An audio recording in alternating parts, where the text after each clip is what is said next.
Mas, bisa dilanjut ya, Mas?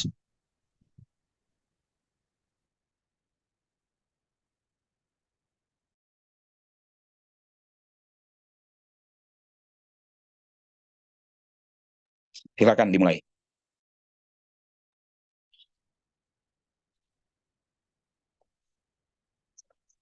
Pemberitaan kasus Mario Dandi, sebagian media online masih mengabaikan kode etik jurnalistik.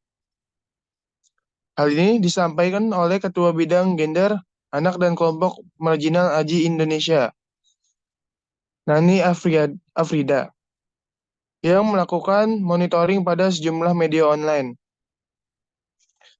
Pengabaian kode etik, terutama dalam memberitakan kekasih tersangka, Mario Dandi, Satrio yang berstatus anak. Kekasih Mario yang berumur 15 tahun dan polisi menetapkan status sebagai anak yang berkonflik dengan hukum dengan tuduhan memprovokasi. Sejumlah pemberitaan media online memuat profil dan foto-foto anak tersebut, sebagai juga menyebutkan alamat sekolah dan mengukir latar belakang keluarganya. Foto-foto pacar Mario sebelumnya beredar luas di media sosial.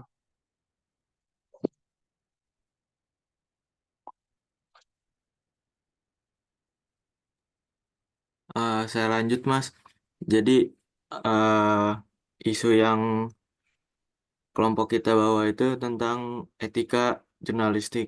Jadi, yang seperti di contoh kasus tersebut, banyak media atau pers yang mengabaikan kode etiknya, yaitu sesuai dengan Undang-Undang Nomor 40 Tahun 1999 pada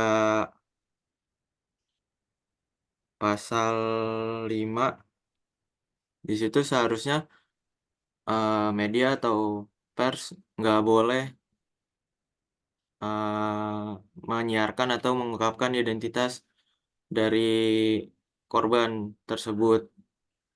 Dan pada kasus itu malah media atau pers banyak yang kayak nunjukin latar belakangnya dari korban tersebut, kayak dari keluarganya ataupun informasi-informasi yang harus sebenarnya di privacy tapi malah di up pada kasus tersebut gitu, Mas.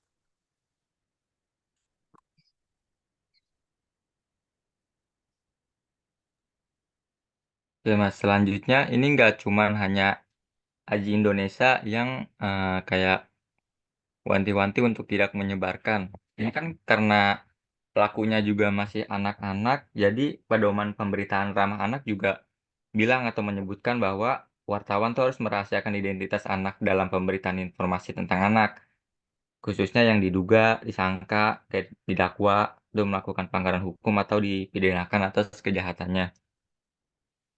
Kan tadi juga dibilang identitas identitas itu harus dilindungin. Nah, itu contoh-contohnya tuh kayak nama, foto, gambar, nama saudara, orang tua, paman atau bibi, kakek, nenek, kayak terus juga tentang alamat rumah, sekolah. Itu tidak boleh diberitahukan dan juga harus dihindari. Terus juga namun Aji juga masih habis pemberitaan ini masih banyak juga media online yang tidak melindunginya. Justru malah makin gencar memberitakan profil dan latar belakang mungkin agar medianya tersebut dilihat orang. Terus, terus juga Mario Dandinya meskipun tersangka juga media harus memperhatikan bahwa pacar Mario ini masih anak-anak atau di bawah umur, jadi harus dilindungin identitas pribadinya. Jadi media cukup memberitakan perkembangan kasusnya sampai mana atau jalan hukumnya sampai mana saja, Mas.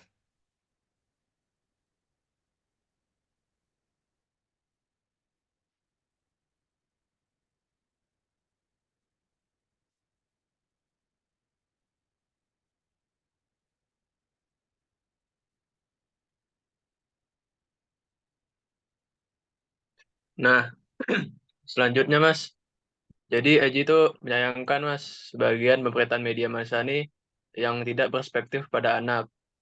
yaitu untuk mengejar clickbait untuk mendapatkan uang yang lebih banyak. Dan tren yang kini tengah di persaingan dan gempuran arus digitalisasi dengan mengabaikan aturan-aturan, Mas. Dampaknya itu berpotensi membuat anak menjadi korban untuk kedua kalinya. Ini disebutkan oleh Ketua Umum Aji Indonesia, Sasmito Madrim. Aji Indonesia juga mengingatkan perusahaan media untuk menaruh perhatian serius terhadap liputan berperspektif anak dan taat pada kode etik jurnalistik. Dewan Pers hendaknya aktif menyosialisasikan pedoman pemberitaan ramah anak yang diterbitkan sejak 2019. Sekian, Mas, dari kelompok kami, Mas.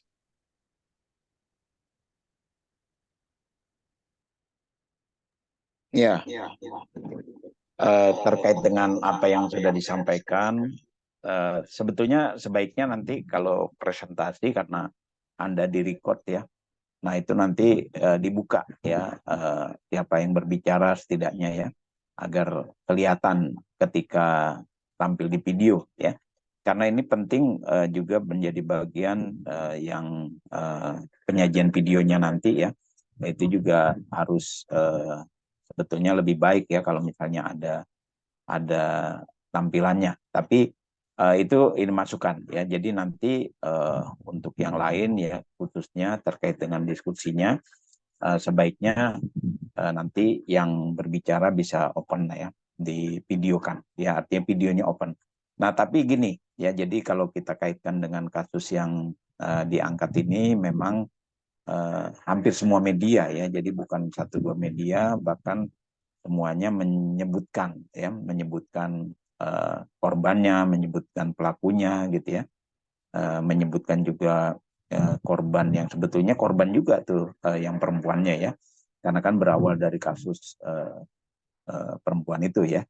Jadi kebetulan memang kasusnya itu bermula dari sebuah peristiwa lain gitu ya, yang justru tidak diangkat oleh media. Media lebih banyak digiring ya untuk ke arah satu pihak gitu ya, tapi pihak yang korban tapi juga pelaku itu malah dielulukan gitu ya. Itu juga ada agenda setting gitu ya, ada agenda setting yang digunakan, ya akhirnya media pada umumnya melanggar ya. Dan ini memang betul ya, menjadi pelanggaran yang sebetulnya bisa dianggap sebagai pelanggaran kode etik ya, kode etik jurnalistik, termasuk juga pelanggaran kode etik media televisi ya, jurnalis televisi, kemudian juga pelanggaran terhadap undang-undang pers ya. Nah, di situ juga ada aturan yang berkaitan dengan perlindungan kepada korban ya. Jadi kalau korban itu maupun pelaku ya, pelakunya aja harus dirahasiakan, apalagi korbannya. Nah itu juga bagian-bagian yang sebetulnya sangat serius ya, terjadi pada era media, di mana sekarang yang menjadi yang paling depan itu media sosial. Memang di media sosial itu kan lebih dibuka lagi ya dibandingkan di media. Nah ini juga salah satu yang mengakibatkan media akhirnya tidak lagi mengindahkan kode etik ya. Nah silakan kelompoknya Hairul untuk istilahnya memberikan semacam kesempatan ya kepada teman-teman mahasiswa yang lain untuk menyampaikan pandangannya, dan khususnya kelompoknya Hairul Imam ini bisa juga ya pandangan masing-masing terkait dengan kasus Mario Dandini seperti apa. Nah itu juga tidak harus hanya terpaku pada layarnya ya. Nah ini makanya layar ini kan sebetulnya bagian dari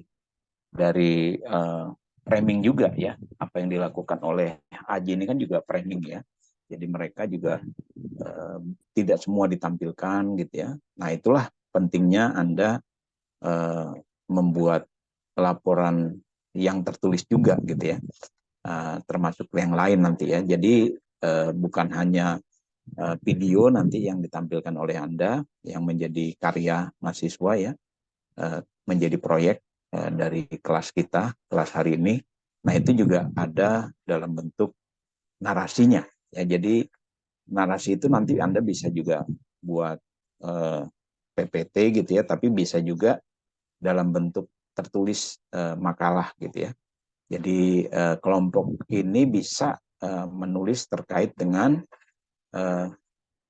kasus ini gitu ya, kasus pelanggaran kode etiknya. Karena kalau di sini kan yang disampaikan oleh Aji tidak diungkap ya, tidak semuanya diungkap gitu ya. Apa yang dimaksud pelanggaran ya, pelanggaran pasal apa. Nah itulah yang nanti akan dijadikan sebagai laporan tertulis dari kelompok ini dan nanti dilaporkan di email ya. Jadi oleh ketua kelas nanti dihimpun ya semua kelompok, bukan hanya kelompok ini, untuk nanti menjadi bagian dari karya ya, proyek ya, bukan karya, proyek dari kelas ya. Oke, silakan Hairul dan kawan-kawan.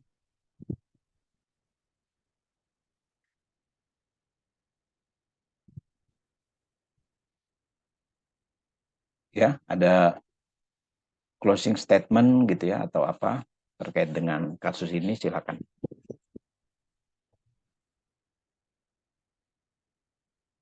Ya, Hairul, Iya, Mas. silakan.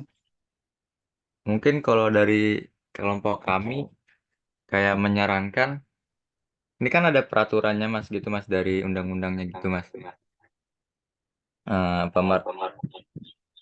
Pemerintah mungkin kayak memperketat peraturannya Mas atau kayak memberikan sanksi bagi media-media yang melanggar kode etik tersebut Mas. Jadi nggak banyak media atau kayak nggak banyak media yang akan melanggar kode etik tersebut untuk menjaga privasi dari pelaku tersebut Mas.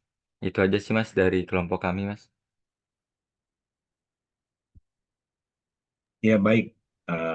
Terima kasih juga telah tampil kelompoknya Hairul.